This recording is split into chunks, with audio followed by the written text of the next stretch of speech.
Hello, my name is Nick, and this is Zumb's Travel Blog.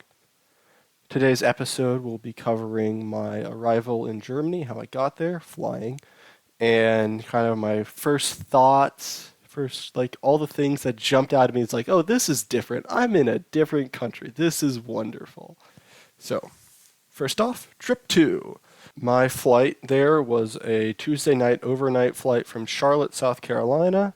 So I flew from Cincinnati to Charlotte in about mid-afternoon and then overnight. Flights were generally cheapest on Tuesday and Wednesday. For my case, that was pretty good because it gave me about a little less than a week to get settled, get used to jet lag. Flight was, as the pilot described, a very light load. There was maybe one person for every 5 or 6 seats there. There was not very many people on the flight, which was nice because that means I could move around a little bit, stretch out, kind of attempt to lay down. Still got no sleep whatsoever, but I tried, and I ended up taking 2 suitcases with me since I had to pack for all 4 seasons effectively. My carry-on item was a trumpet because I'm crazy and I brought a trumpet with me. And I used my backpack as my personal item, so I had to be a little careful with making sure it was small enough. One thing that was kind of different than from a domestic flight is I had to check in person at the airport, so for them to check my passport, make sure I was actually allowed to fly internationally. They recommend you get there about an hour earlier than normal. All I could really say, I barely slept, though it really didn't take me long to get over the jet lag. I landed Wednesday morning, was tired, met some work people, and I tried to go to bed at a reasonable time. And besides sleeping 14 hours, I think, I slept for 7 or 8 hours, woke up, decided to go back to bed, slept another 7 or 8 hours. I got over the jet lag in about a day, so it worked out. So now on to all the random things that were different. First off, when we got off the airplane, we were in this small little building. It was like this building, more like this little container, and then we used that and got on buses to then ride to the customs area. It was kind of oddly for it being the airport and I don't think a very busy time. It was odd how congested the runway was with different buses and fire trucks and whatnot.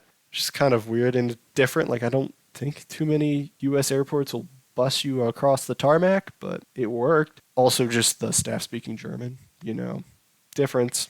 Major one. Customs was nice and quick compared to the U.S. Even though there was one person, didn't take too long. It was just, why are you visiting and for how long, and showing me your passport and your visa, and that was about it. I took a taxi to the hotel from the airport, and one thing that I ran into during check-in is that German keyboard swapped the Y and the Z key. So I was having trouble finding the Z key because it's in a different place than an American keyboard. Kind of another thing that threw me for a loop in the hotel room is that there's this little reader that you can place your key card in. And you need to do that before you have any of the lights turn on. So basically how it works is you remove your key card, lights turn off, you put your keyboard, lights turn back in. It's nice and easy, you just don't have to think about the lights, but it took me a while to figure that out.